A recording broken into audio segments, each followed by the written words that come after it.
sur la chaîne. Alors on se retrouve aujourd'hui pour une petite vidéo DIY et on va voir comment on peut réaliser simplement une petite lampe d'ambiance. Alors ici elle a déjà été réalisée, fabriquée avec une imprimante 3D, donc pour la dessiner c'est simple. J'ai cherché une image sur internet et ensuite dans Fusion 360 je l'ai insérée et je l'ai décalquée. Alors d'habitude, ce genre de lampe que vous trouvez sur internet, elles sont en deux parties, donc le corps et ici le petit couvercle qui vient s'insérer par le devant. Voilà, donc en deux parties, et on vient coller le ruban LED à l'intérieur. Donc là j'ai décidé de faire un petit peu différemment, je l'ai faite en trois parties parce que j'ai voulu rajouter cette plaque là que j'ai peint avec une peinture chromée pour augmenter un petit peu l'aspect réfléchissant de la matière, et donc du coup il m'a fallu aussi faire un couvercle. Voilà, ce qui me permettra d'intervenir aussi facilement s'il y a un souci électrique, si je dois remplacer quelque chose.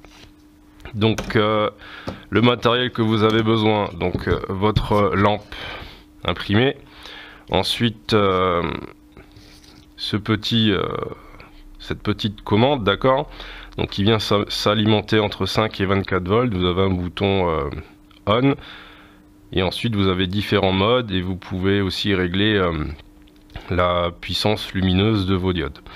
Donc ici on vient connecter le ruban LED. Alors c'est un ruban LED en 5 volts RGB, et donc sur lequel vous commandez de façon différente les trois couleurs, hein, donc rouge, vert et bleu. Vous avez aussi besoin d'un petit connecteur qui va vous permettre d'alimenter le contrôleur avec un transfo 12 volts, et aussi donc quelques vis qui vont vous permettre de fixer l'ensemble. Donc les vis en général je les prends quand je les récupère, quand je démonte des vieux ordinateurs, chaîne IFI, etc. Je les garde, ça m'évite de devoir en acheter à chaque fois. Alors là j'ai déjà collé le contrôleur sur ma plaque arrière, donc j'ai utilisé le pistolet à colle chaude, hein, d'accord, donc ça suffit pour qu'il soit bien en position. Et donc ensuite on peut venir ici appuyer sur les boutons. Donc qu'est-ce qu'il faut faire maintenant? Donc il faut réaliser la connexion. Donc je vais installer le connecteur de l'autre côté, donc il va falloir que je rallonge un petit peu le câble. Donc je vais faire cette soudure, d'accord, donc il faut un peu de fil en plus. Et comment on soude donc le connecteur de transfo? Donc vous avez trois pattes, donc une des pattes sur les extrémités c'est le moins, la patte du milieu c'est le plus. Donc le moins sur une des pattes à gauche ou à droite, le plus sur la patte du milieu. Je fais la soudure, je raccorde le contrôleur à la prise d'alimentation et on se retrouve tout de suite après pour la suite du travail.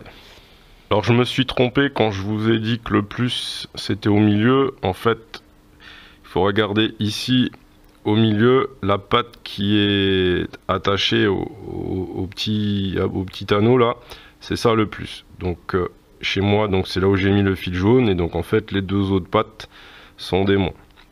Voilà, donc le plus, la petite patte qui est attachée sur la partie métallique au centre. Donc ce qu'on va faire maintenant, je vais rapidement coller ici mes fils à la colle chaude, pareil pour que ça bouge plus.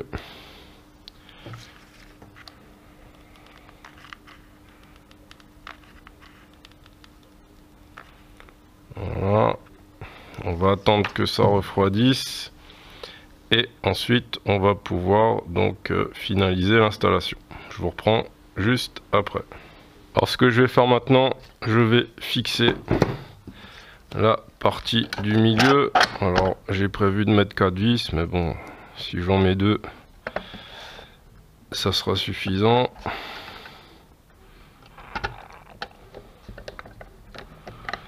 Voilà, donc des vis que je récupère hein, dans les vieux appareils que je démonte.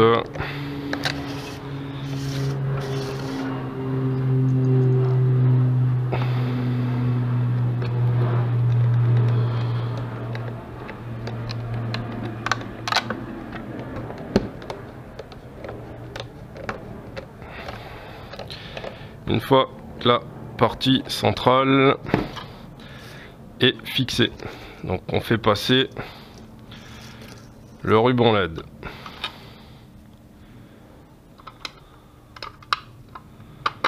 Voilà.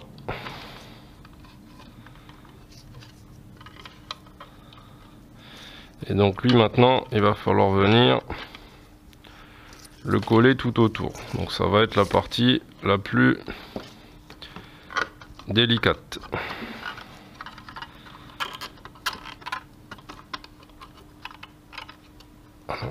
Et il va falloir la plier.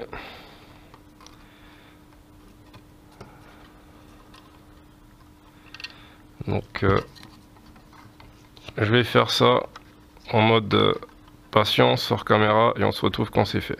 Voilà, j'ai passé mon ruban LED tout autour. Alors pour finir, il faut couper à un endroit où vous avez ici les petites pastilles dorées. Vous pouvez pas couper entre, sinon vous allez couper votre faisceau. Donc je vais couper ici. Voilà. Et il va me rester du ruban LED. Voilà, je colle ça. Voilà.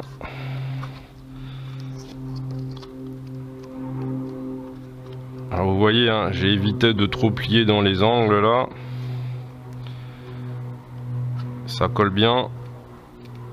Et maintenant, donc ici on peut mettre le couvercle. Ça c'est bon. Et il n'y a plus qu'à brancher. Alors faut faire attention, il y a un plus. Donc, en général le plus il est repéré, je sais pas si vous voyez là, par une petite flèche. Et donc il faut repérer le plus sur le contrôleur. Donc plus sur plus. Et on peut venir fermer le boîtier. Donc pareil, on va mettre pour l'instant que 2 vis.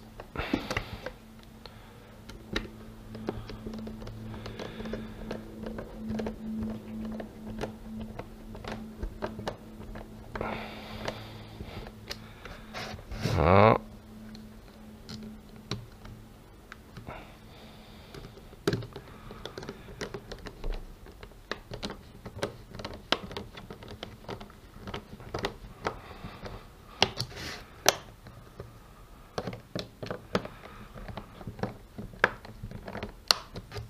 Ok.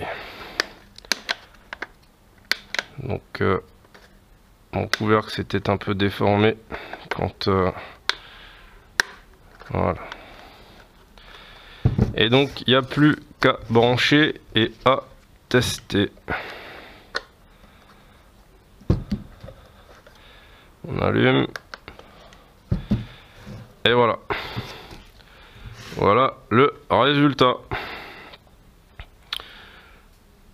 Donc pour pas cher, une petite lampe d'ambiance. Alors on va tester tout à l'heure quand il fera nuit pour voir ce que ça donne. Donc voilà ce que ça donne de nuit. Donc plutôt sympa. Après si on pouvait faire des critiques dans les angles ici, comme je suis pas allé jusqu'au bout, ça se voit. Il aurait fallu une bande, un ruban LED où il y a plus de LED dessus. Et après il faut couper et refaire les connexions d'un ruban à l'autre pour éviter ce phénomène là. C'est plus de temps, mais là c'était juste pour vous montrer l'effet visuel. Et donc normalement voilà,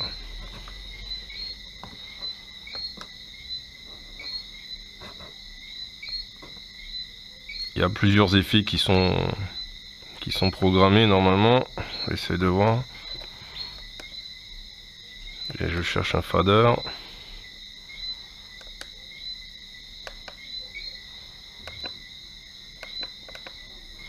C'est pour changer la couleur. Si on veut une couleur fixe, bon voilà, il y a plusieurs effets visuels qui sont programmés sur le petit contrôleur. Plutôt sympa. Donc vous trouverez les fichiers sur ma page Thingiverse. Je vous mets le lien dans la description. Si ça vous a plu, vous me mettez un petit pouce bleu. Et puis toujours pareil, hein, je suis à votre écoute si vous avez des questions ou si vous voulez partager votre expérience.